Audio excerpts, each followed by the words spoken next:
Hey, what's up and welcome back. So today I've got another little component showcase for you, and this is going to be a Shulker Scooper. I honestly couldn't think of a better name, and I didn't know of one that already existed, so that's what we're calling it. Basically, what we're going to do is we're going to try to break a shulker box and scoop it up in this composter right here. Now to do this, we need to zero tick the composter into position. Otherwise, there's a chance that the item for the shulker box will spawn in such a way that when the composter comes up, their hitboxes will collide and it'll kick it off out into wherever, not where we need it, and the box will be lost. So to be lossless, this has to be a zero tick.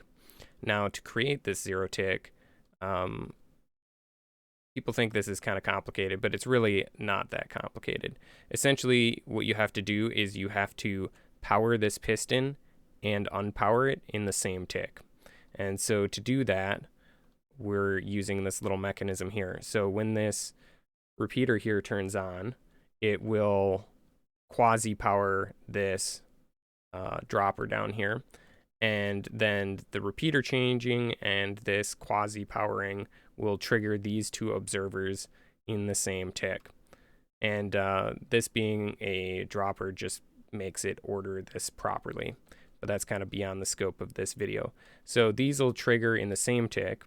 This one will go a little bit before the other one, so it will power on the piston over here, and then this piston will get triggered and it will push the repeater that's powering this one out of position in the same tick. So it will get powered and then unpowered in the same tick, and that will make it kick this composter up really quickly. So let's just see that work.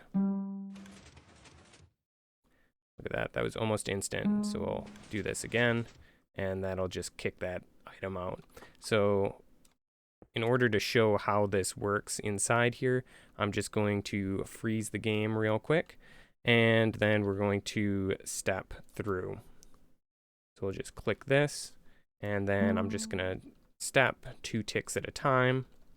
We'll see the comparator or repeater turn on, and then it actually went so fast that you did not see this activate, but this triggered that one in the same tick, and so it kicked this piston up here, and then now it's pushing it out of position, so it's retracting.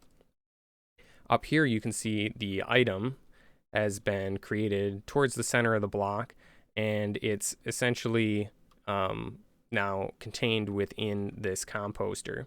And we need to hold it in this position long enough for the momentum from the item to carry it against the edges of the container so that it loses its momentum in those directions, so that when we pull it down, it doesn't fly off and land on the edge. So if I just step a little bit more, we can see it going back towards the center, and we'll just keep going. All right, now we can see it's landed in the bottom corner there. It has stopped its momentum in those directions. So now when we zoom out here, we'll see the piston retract, and there's a moment here where there's a gap, and this is why you have to hold the composter up long enough for it to hit the edges. Otherwise, there's a chance it could be still traveling across, kind of like how we had it there. It started in like the top left corner and traveled all the way down. There's a chance that if you pull this down too quick, it will have not hit the edges yet, and when you pull it down, it will land on the edge. And that is the only bad case that we could have. So that's why we have 4 ticks on this repeater over here. So now that it's lost all its momentum, we can just keep stepping through, and we'll see that it falls straight back down into the composter there. And now we can just run the game normally again, and we can see we have our item inside the composter. We've caught it. So over here, I just kind of have a little example of the difference between doing it normally, or just powering this piston normally, and doing a zero tick. So up here, I just have armor stands to signify any sort of entity.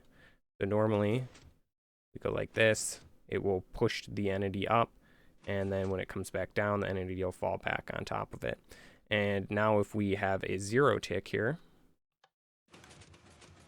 we see how the block gets pushed up into the same block space as the entity itself.